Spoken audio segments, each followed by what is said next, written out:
Kita bertemu lagi pada topik energi laut. Sebelumnya pada topik pertama, kita mempelajari tentang energi gelombang. Pada video kedua ini kita lanjutkan dengan energi pasang surut. Sebelum memulai, jangan lupa subscribe, like, komen, dan share, karena Anda akan mendapatkan pelajaran-pelajaran terbaru tentang energi terbarukan dan efisiensi energi dari kanal ini. Energi pasang surut menggunakan aliran normal air laut yang terjadi 2 kali sehari, masuk dan keluar dari pantai. Digunakan setidaknya sejak abad ke-11 di Inggris dan Prancis untuk menggiling gandum dan jagung. Sebuah sistem pasang surut di bawah London Bridge digunakan untuk memompa air ke London sampai tahun 1824. Pasang surut dihasilkan oleh efek dari sejumlah gaya pada massa air laut yang besar. Kekuatan ini adalah efek gravitasi bulan, efek gravitasi matahari, dan rotasi bumi. Ada 2 jenis sumber daya pasang surut. Pertama, arus pasang surut, yaitu pergerakan volume air laut yang disebabkan oleh perubahan pasang surut yang menghasilkan energi arus pasang surut. Energi kinetik dapat dimanfaatkan, biasanya di dekat pantai dan khususnya di tempat yang ada konstriksi, seperti selat, pulau, dan jalur lintas. Energi arus pasang surut dihasilkan dari aliran diurnal reguler lokal atau 24 jam atau semi-diurnal atau 12 jam lebih yang disebabkan oleh siklus pasang surut. Pasang surut menyebabkan pergerakan kinetik, yaitu aliran arus yang dapat dipercepat di dekat pantai yang topografinya terbatas seperti selat antar pulau. Kedua, perbedaan ketinggian pasang surut atau tidal range. Perbedaan ketinggian air yang disebabkan oleh pasang dan surutnya air di sekitar pantai. Saya berterima kasih kepada dosen saya di Murdoch University, Dr. Trevor Pryor, karena sebagian besar materi ini berasal dari beliau. Sumber daya pasang surut meliputi beberapa fitur utama. Pertama, ketinggian pasang bervariasi karena posisi relatif matahari dan bulan selalu berubah. Kedua, 2 buah pasang dihasilkan per hari. Periodenya adalah 12 jam dan 25 menit. Ketiga, besarnya air pasang pada setiap lokasi tergantung dari bentuk garis pantai. Misalnya, air pasang dapat diperkuat secara alamiah karena efek kanal dan efek resonansi. Berdasarkan ketinggiannya, ada 2 kelompok pasang, yaitu pasang kecil atau neap tide dan pasang besar atau spring tide. Keduanya dipengaruhi terutama oleh bulan. Dalam gambar ini diberi warna pasang hijau dan sedikit pengaruh matahari, diberi warna pasang kuning. Sebenarnya ada juga efek dari benda-benda angkasa lain, tetapi kecil. Pasang yang disebabkan oleh gaya tarik bulan disebut lunar tide, sedangkan pasang oleh gaya tarik matahari disebut solar tide. Neap tide terjadi pada seperempat fasa bulan, baik seperempat pertama maupun seperempat terakhir. Pada saat itu, lokasi lunar tide dan solar tide tidak sama.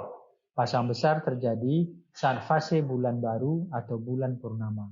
Pada saat itu, lokasi lunar tide dan solar tide sama, sehingga pasang akibat daya tarik bulan dan matahari saling menambahkan, menghasilkan pasang besar. Energi pasang surut adalah energi potensial yang diperoleh dari perubahan ketinggian permukaan laut yang disebabkan oleh tarikan gravitasi bulan, matahari, dan benda astronomi lainnya pada badan air samudra. Dampak pasang surut ini kompleks, dan sebagian besar samudra dan lautan besar memiliki sistem pasang surut internal. Pasang surut tidak terlihat di tengah laut, namun terlihat jelas dan kuat di dekat pantai. Naik dan turunnya pasang menawarkan kesempatan untuk menjebak air pasang tersebut, menunda kejatuhannya di balik sebuah bendungan, dan kemudian menghabiskan energi potensialnya sebelum datangnya siklus pasang berikutnya. Jarak pasang dan surut bisa mencapai 17 meter. Biasanya disebabkan oleh gravitasi bulan, matahari, dan diperkuat oleh geografi lokal. Kisaran pasang surut sangat dapat diprediksi, meskipun dapat diubah oleh kondisi cuaca setempat. Kekuatan teoritis energi pasang surut di seluruh dunia, termasuk arus pasang surut, diperkirakan sekitar 1.200 terawatt jam per tahun. Seperti terlihat pada peta ini, potensi energi pasang surut ditemukan di banyak lokasi di Selandia Baru, Australia, Indonesia, Selatan dan Timur Asia, Barat dan Timur Amerika, Eropa, dan Timur Afrika. Sekarang kita akan membahas konverter pasang surut. Pertama kita akan melihat konverter arus pasang surut.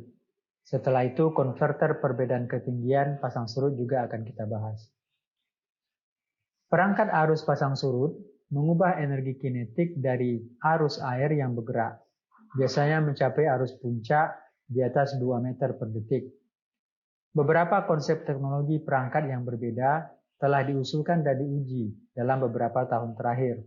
Sebagian konverter menerapkan prinsip-prinsip yang berlaku pada turbin angin dan turbin air. Perbedaan utama antara jenis perangkat terkait dengan metode meletakkan dan mengamankan turbin pada tempatnya, jumlah bilahnya, dan cara kontrol jarak bilah. Perangkat mungkin dipasang di dasar laut atau mengambang. Perangkat arus pasang surut umumnya berukuran kecil, di bawah 1 MW, modular, dan ditujukan untuk penyebaran dalam barisan banyak unit untuk pembangkit skala utilitas. Tema pengembangan saat ini untuk perangkat arus pasang surut termasuk pengurangan biaya dalam pemasangan, pengoperasian, dan pemeliharaan. Ada 4 kelompok konverter arus pasang surut, yaitu turbin sumbu horizontal, turbin sumbu vertikal, turbin cross flow, dan turbin konsep lain. Turbin sumbu horizontal. Turbin sumbu horizontal memiliki rotor 2 atau 3 bilah yang berputar pada sumbu yang dipasang secara horizontal. Gerakan kinetik arus air menciptakan gaya angkat pada bilah, mengakibatkan rotor berputar, menggerakkan generator listrik. Turbin sumbu horizontal. Perangkat turbin sumbu horizontal memiliki rotor 2 atau 3 bilah yang dipasang di sekitar poros vertikal. Gerakan kinetik arus air menyebabkan rotor berputar, menggerakkan generator listrik. Sejumlah perangkat ini telah diuji coba, meskipun belum ada yang diterapkan dalam skala besar. Turbin cross flow. Turbin aliran cross flow memiliki rotor multi-bilah atau banyak bilah, yang biasanya horizontal dengan sumbu pusat yang melintang ke arah arus laut. Sejumlah konsep lain turbin pasang surut sudah diusulkan, misalnya hidrofoil berisolasi dan perangkat skrup helix. Semuanya saat ini sedang dikembangkan dan diuji coba. Sekarang kita lihat konverter perbedaan ketinggian pasang surut atau tidal range. Energi pasang surut dapat ditangkap berdasarkan energi potensial dari perbedaan ketinggian antara saat pasang naik dan saat surut, yang menciptakan aliran gravitasi. Bendungan pasang surut secara efektif merupakan bendungan hidro konvensional yang dipasang di lingkungan muara. Penampungan pasang surut pada dasarnya adalah bendungan mandiri di lepas pantai. Bendungan pasang surut membutuhkan investasi modal besar dan telah dikembangkan dengan berbagai tujuan untuk meningkatkan ekonomi proyek, misalnya menyediakan jalan raya melintas muara dan keperluan lain. Bendungan pasang surut melintasi muara atau teluk tertutup memanfaatkan turbin hidro run-of river untuk mengubah energi ini menjadi listrik. Rentetan turbin pasang surut 250 MW di La Rance di utara Prancis telah beroperasi sejak tahun 1967. Bendungan pasang surut 254 MW di Danau Sihwa dekat Seoul di Republik Korea telah beroperasi sejak tahun 2011. Pembangkit bendungan pasang surut skala besar dan kecil lainnya telah diusulkan di Korea, Cina, dan Rusia, serta Irlandia sejak tahun 2008. Gambar ini adalah Tidal Barrage di Korea Selatan yang memiliki berbagai fungsi, yaitu sebagai kawasan wisata, jalan, jembatan, pengendali banjir, pertanian, dan pembangkit listrik. Saat ini, pembangkit listrik tenaga pasang surut di Korea ini merupakan pembangkit listrik pasang surut terbesar di dunia dengan kapasitas 254 MW, lebih besar daripada PLTA Koto Panjang di Kabupaten Kampar. Pembangkit ini menggunakan 10 unit turbin Bolt. Perbedaan pasang dan surut untuk operasi rata-rata 5,6 meter, di mana kisaran beda pasang dan surut tertinggi adalah 7,8 meter. Saat ini beberapa barak pasang surut skala komersil beroperasi di seluruh dunia. Di La Rance di Brittany, Prancis, dengan kapasitas 240 MW, di Annapolis Royal di Nova Scotia, Kanada, kapasitas 20 MW, di Kislaya Bay di Rusia, kapasitas di bawah 500 kW. Beberapa pembangkit listrik pasang surut lainnya sedang dipersiapkan, misalnya Seven Estuary di Inggris, Doctors Creek di Derby, Western Australia. Selain teluk tertutup tadi, konsep laguna juga telah dikembangkan. Pembangkit listrik kontinu dimungkinkan dengan menggunakan 2 basin. Satu basin dipenuhi pada setiap pasang, dan yang lainnya dikosongkan pada setiap surut. Sebuah turbin ditempatkan di antara 2 cekungan atau 2 basin dan dapat menghasilkan listrik terus-menerus.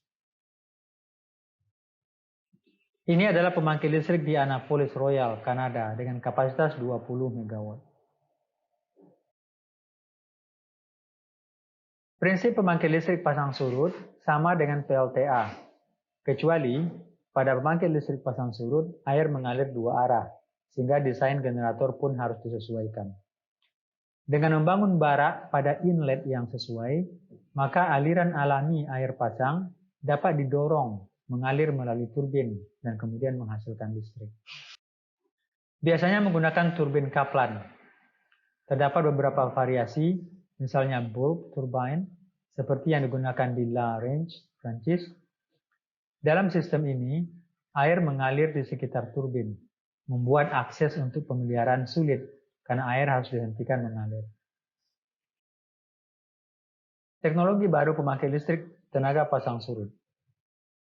2 teknologi terbaru listrik tenaga pasang surut adalah pagar pasang surut atau tidal fence dan turbin pasang surut atau tidal turbine. Pagar pasang surut adalah turbin sumbu vertikal tunggal dipasang pada struktur pagar.